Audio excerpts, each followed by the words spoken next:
Celui qui était assis avait l'aspect d'une pierre de jaspe et de sardoine, et le trône était environné d'un arc-en-ciel semblable à de l'émeraude.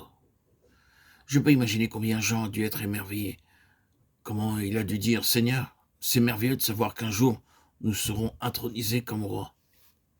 Mais Seigneur, dis-moi, est-ce possible? Dis-moi, comment nous, les hommes, qui sommes si stupides et si faibles, pouvons-nous rêver d'atteindre un jour une telle grandeur ?» Alors il vit l'arc-en-ciel. Imaginez un trône au milieu, un très beau trône céleste et un grand arc-en-ciel.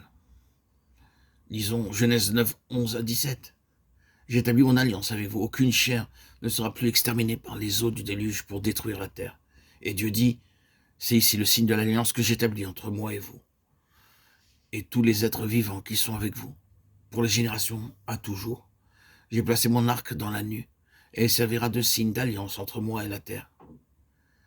Quand j'aurai rassemblé des nuages au-dessus de la terre, l'arc apparaîtra dans la nuit, et je me souviendrai de mon alliance entre moi et vous. Et tous les êtres vivants de toute chair, et les eaux ne deviendront plus un déluge pour détruire toute chair. L'arc sera dans la nuit, et je le regarderai pour me souvenir de l'alliance perpétuelle entre Dieu et tous les êtres vivants de toute chair qui est sur la terre. Et Dieu dit à Noé, tel le signe de l'alliance que j'établis entre moi et toute chair qui est sur la terre. C'est la signification de l'arc-en-ciel, c'est le signe de l'alliance que Dieu fit au jour de Noé. Vous savez tous qu'il y a 7 couleurs dans l'arc-en-ciel. Le violet, l'indigo, le bleu, le vert, le jaune, l'orange et le rouge. Vous trouverez le même ordre chaque fois. Cela commence par le violet et finit par le rouge. Lorsque vous allez dans un pays du Nord, vous pouvez voir le cercle entier de l'arc-en-ciel. Un arc-en-ciel complet et non pas un demi-cercle. Dans le ciel, il y avait un trône entouré par un bel arc-en-ciel aux 7 couleurs. Et c'est la première chose que Jean vit. Il disait, « Seigneur, comment serons-nous élevés si haut ?»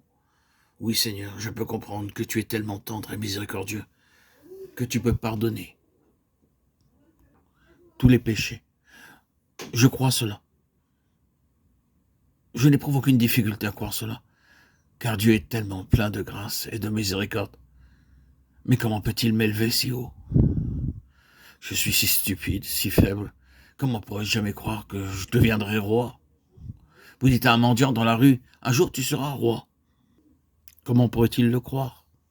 Jean disait, Seigneur, comment puis-je être un roi? Mais la réponse du Seigneur fut, je regarde mon arc-en-ciel, ce n'est pas à cause de toi, c'est à cause de mon alliance. Sache donc que c'est l'Éternel ton Dieu qui est Dieu. Ce Dieu fidèle garde son alliance et sa miséricorde jusqu'à la 1000e génération. Deutéronome 7, 9. Il est le Dieu qui garde l'alliance. Ce qu'il dit, il le fera. Celui qui vous a appelé est fidèle et c'est lui qui le fera. 1 Thessaloniciens 5, 24.